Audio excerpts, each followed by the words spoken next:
안녕하십니까. 네.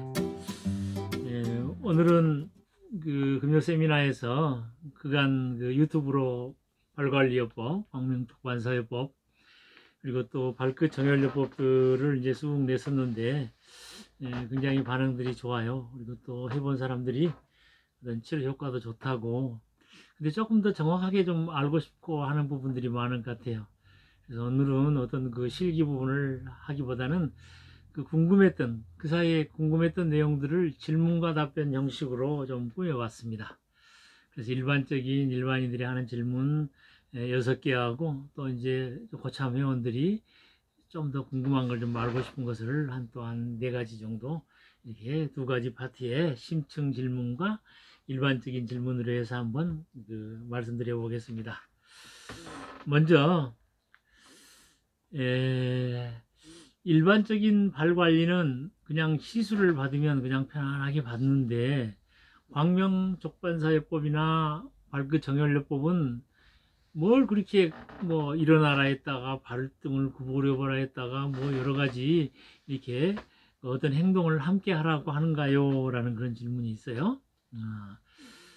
먼저 광명족반사요법은 그냥 있는 상태에서 그냥 어떤 절차적으로 쭉 하는 게 아니고, 진단을 위해서 발을 구부려 보라고도 하고 또 제키라고도 하는 겁니다. 또 치료하면서도 함께 치료하는 거예요. 시술가가 그냥 이렇게 해서 끝내버리는 게 아니고, 자, 당신하고 같이 지금 한번 해봅시다 이거예요. 그리고 치료를 다 했습니다. 그럼 그 결과를 또 알아봐야 되기 때문에 한번 실제 우물 해가지고 파워를 알아보고, 또 바다 해가지고 이게 그 힘을 확인해 보는 거예요. 그래서 우리가 어떤 문제를 보고, 그 다음에 그 문제를 치료하고, 그 다음에 마지막에 이제 그 결과를 이제 확인하는 그런 과정으로 이렇게 이해해 주시면 고맙겠습니다. 자, 2번째 질문. 발가락을 굽힘과 제낌 있죠? 발가락을 제킴, 굽힘과 제킴은 진단상 어떤 차이가 있나요? 어떨 때 제키고 어떨 때 구부리나요? 먼저 발가락을 구부리면은 양경의 경락이 잘 흐르게 됩니다. 또 발을 제키게 되면은 음경의 경락이 잘 흐르게 돼요. 경락이 잘 흐른다는 이야기는 그쪽이 원활하고 활성화되고 촉진되었다는 뜻이죠. 그런데 우물해가지고 발을 구부렸어요. 이런 상태에서 이 발끝을 이렇게 반대로 이렇게 그 힘을 확인해 보니 약하다 하면 거기가 문제가 있는 것이죠. 그래서 굽힘과 제킴은 음과 양의 경맥을 진단하는 방법에 큰 차이가 있다고 볼 수가 있습니다. 참고로 여기서 발에서 양경은 위, 둘째, 담, 넷째, 방광, 다섯 번째가 되겠고요. 그 다음에 제킴에 해당되는 음경은 비, 그 다음에 간, 그 다음에 신장, 소지발가락 안쪽과 영천이 되겠습니다. 자, 그러면은 또 3번째 질문으로, 치료하는 신체 부위가 많은데 굳이 발을 사용해서 이 치료하는 것은 무슨 까닭입니까? 왜 발을 쓰는가? 손도 있고 등도 있고 배도 있고 뭐 하는데 굳이 발을 사용해서 이렇게 효과를 내게 하는 데에는 어떤 의의가 있는가? 사실 손하고 발하고 동시에 치료해 보면은 뭐 다 그런 건 아닙니다만은 발에서 굉장히 효과적인 경우가 많아요. 손은 상처 즉 심폐기능만 주로 이제 해당되는 것이고, 그 다음에 심장, 소장, 심폐기능. 그런데 이제 발은 우리 몸의 근골격계의 기본인 골반과 척추, 그리고 하지, 이런 것들을 담당하는 게 장기로서는 뭐겠습니까? 간과 담이죠. 간과 담이에요. 그리고 또 소화기의 대표적인 위경과 비경이 또 발에 있어요. 그리고 발이 하초잖아요. 하초인 장기, 신장 방광이 또한 발에 있습니다. 그래서 발로서 이렇게 우리가 그 치료한다는 의미는 근골격계, 그 다음에 그 골반을 기준으로 쭉 척추가 놓이고 그 위에 있는 뇌, 이를 치료하는데 아주 좋은 그런 그 방법이 되는 것이기 때문에 발을 치료하는 것입니다.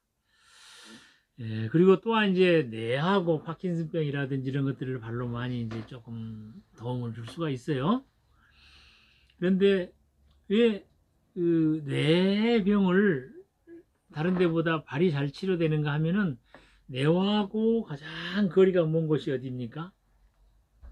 엉덩이입니까? 무릎입니까? 바로 발입니다. 예. 발이 지렛대로 말하면 지렛대 끝 손잡이에요. 거기서 이렇게 쑥 작용을 시키니까 뇌병도 이렇게 반응이 좀 빠르게 오는 겁니다. 자, 그럼 다음 문제로 네 번째입니다. 발가락마다 어떤 몸쪽으로 지압이 내려간다. 혹은 또 어느 발가락은 몸끝에서 안쪽으로 지압이 올라온다. 이러한 것이 있는데 그 방향성은 어디에 근거하는가요? 예. 아까도 제가 설명을 드렸습니다만은 발끝 방향으로 나가는 것은 양경입니다. 양경이 발끝으로 나가서 발을 딛고 있는 땅으로 간다, 음으로 간다 생각하세요. 그리고 비라든지 간이라든지 신, 다시 말해서 음경은 음에서부터 시작해서 발끝에서 시작해서 쑥 올라와 가지고 하늘인 양을 향한다, 이렇게 이야기하시면 되겠어요. 예, 그래서 그 방향은 경맥의 흐름 방향으로 이렇게 정해진 것이기 때문에 그 순서를 따른다라고 이해해 주시면 감사하겠습니다. 또 다섯 번째, 발끝 정혈요법 지압 시 좌우측 발 어느 발부터 시작하는 게 좋은가요? 예, 뭐 손님이 왔습니다. 왼발부터 할까요? 오른발부터? 이걸 좀 정해줘야 되지 않겠어요? 그래서 이제 그 남좌 여우를 따르는데 이것은 왜 남좌 여우냐? 남과 여, 음과 양, 또 대인의 좌방구 우방구의 어떤 기능적으로 볼 때 남자는 좌측, 여자는 우측부터 실시하게 되는 것이 문화. 발끝 정혈요법이나 발지압법에 사용하는 어떤 기구가 있나요? 예, 기구들은 뭐 우리 생활 중에 많습니다. 뭐 뾰족한 것들, 혹은 또 문지르거나 당기거나 밀 수 있는 것 다 좋은데 저희 광명의학에서는 이 지압을 해주잖아요. 지압, 이게 뭡니까? 엄지죠. 예, 엄지 으뜸이란 말이에요. 이걸로 누르고, 무지두라고 그러죠, 무지두. 예. 그래서 엄지하고 모든 생명의 어떤 에너지는 뭡니까? 태양입니다. 그래서 이렇게 우리 이슬람 사원이 태양을 모토로 해서 만들어졌다고 그래요. 태양이 떠오르는 이슬람 사원. 그래서 엄지, 태양, 이 지압기를 사용해서, 예, 태양은 주로 이제 뭐 파쇄할 때 이렇게 많이 뭐 족삼리라든지 양릉천 같은데, 이렇게 또 용천 같은데 이렇게 해줄 때 쓰고, 그 다음에 경맥을 따라서 당겨주고 밀어주고 흔들어주고 또 발가락 끝을 이렇게 세게 자극해 줄 때 사용합니다. 그래서 엄지태양 지압기를 추천합니다. 자, 지금까지 이제 제 1차적인 어떤 질문과 답변을 했습니다. 자, 다음부터는 조금 이제 고참 회원들을 위해서 좀 심층 질문으로 이제 몇 가지를 준비했습니다. 한 4가지 준비했는데요.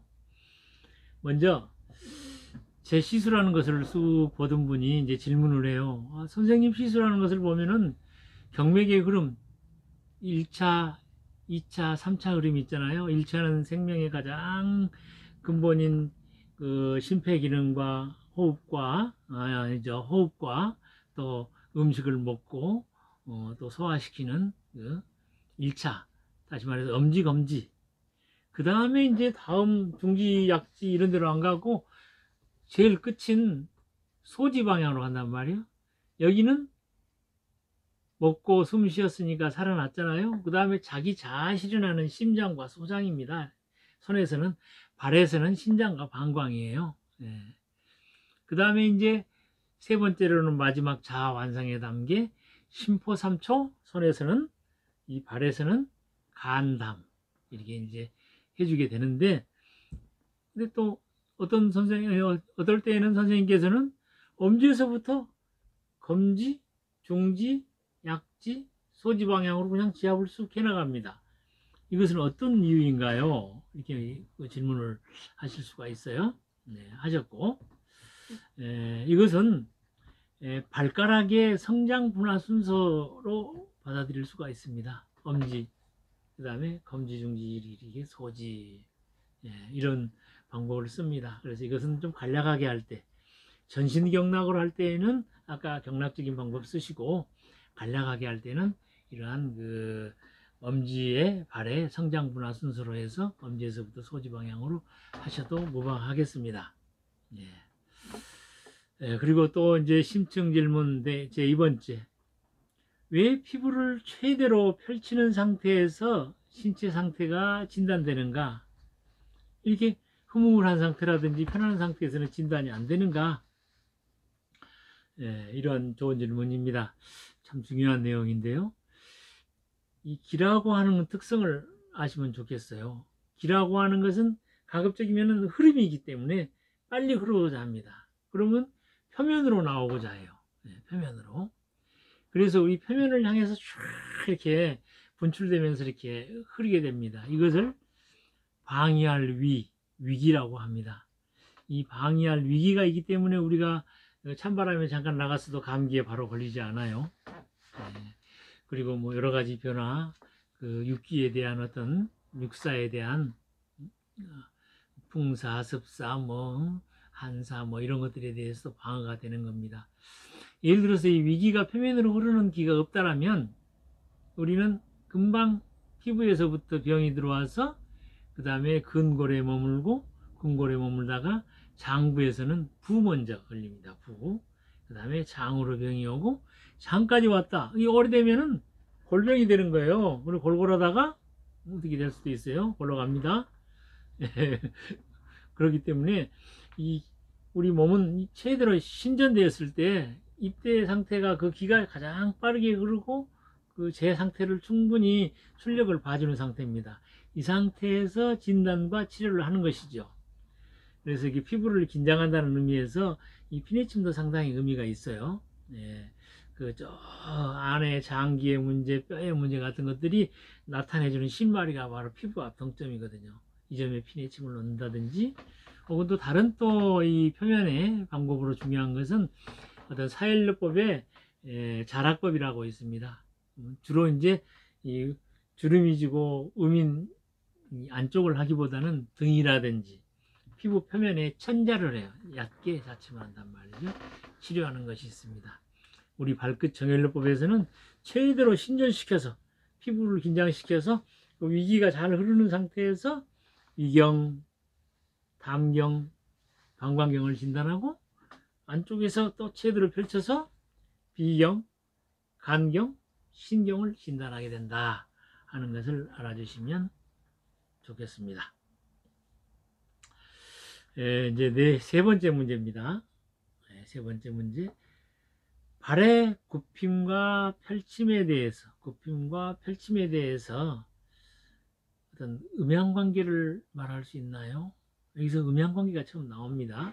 음양관계란 뭡니까? 같은 목화토금수에서 목화토금수는 간신비패신이죠. 그래서 간은 간담이고 화는 심장소장돼요. 그러면은 간실이면 담화하고 또 담실이면 간화하는 이런 관계가 음양관계예요. 근데 이런 관계가 목화토금수 공이 똑같이 적용되는 게 아닙니다. 목과 하나 띄고 화 띄고 중앙토 또 하나 띄고 수, 이 세 개는 음양 변화가 그렇게 크지 않아요. 이것을 광명건강에서는 1992년도 출판된 광명침 비법에 처음 소개했습니다. 태극도를 이렇게 오행도하고 딱 클로즈업 서로 이게 겹쳐 보니까, 오버랩 시켜 보니까 이런 그림이 나와요. 목, 화, 토, 금, 수. 다시 말해서 목은 시작, 음양이 아직 분리가 되지 않죠. 화는 많이, 양변학이라 그래요. 양변학. 토는 또 중앙토예요. 그 다음에 금은 음변학이에요. 예, 금, 폐대장. 예. 그 다음에 수는 또 종, 시종기. 목과 수는 시종이고 가운데 토는 중앙토예요. 그래서 이렇게 음양 변화가 별로 없는 겁니다. 예. 그래서 공교롭게도 발에는 그 간담, 또 토에 해당되는 위비, 그 다음에 신장 방광이 해당되어서 음과 양의 대극 관계가 없습니다. 참고로 이제 그 두 가지 그 변화기에, 양변화기에 그 화하고 음변화기에 금을 좀 이렇게 대극 관계를 좀 설명드리면은, 우리가 밥을 많이 먹어가지고 소장이 이제 소화를 해야 돼요. 이럴 때 심장을 막 써가지고 뭔 일에 집중하려고 하면은 잘 안 되는 겁니다. 또 심장으로 막 그냥 근심 걱정하고 막 큰 일을 하고 난 다음에 너무 탈진해 있는데 밥을 먹으려고 하면 소화가 잘 안 돼요. 이런 관계가 화의 양변화기에 의해가 되겠고, 또 금의 음변화기에서는 우리가 옛날에 그 금연이 별로 강조되지 않을 때 화장실에 갈 때 어떻게 해요? 담배를 똥 물고 가는 사람들이 많았어요. 담배를 피우면은 연기에 의해서 폐가 사가 되잖아요. 그러면 거기에 반대되는 대장이죠. 폐대장. 대장은 보가 되는 거예요. 그래가지고 대변이 잘 나온다는 이야기예요. 예. 그래서 화, 금은 손해가 있어서 음양대극 관계는 손해가 많고, 발에 있는 이러한 그 경맥에는 시종기, 목과 끝, 수, 그리고 중앙기, 중앙토, 위비가 해당되기 때문에 음양 관계가 없습니다. 그래서 여러분들 앞으로 마음대로 이렇게 고참 회원들께서 음을 받아 진단해 가지고 어떤 장기에 문제가 있다 그러면은 음양 따지지 말고 같은 소속 장기를 같이 시합을 해도 된다 하는 이야기입니다. 오늘은 발끝 정혈요법에 대한 그 내용을 설명드렸는데, 유튜브에 보면은 발관리, 족관사요법, 또 발끝 정혈요법의 이론과 실기, 그리고 파킨슨병 치료한 이런 것들이 잘 나와 있습니다. 광명건강 유튜브에 가서 관련되는 정보들 꼭 한번 검색해 보시면서 어떤 인술의 어떤 범위에 발관리요법이 잘 쓰이기를 바라겠습니다. 감사합니다.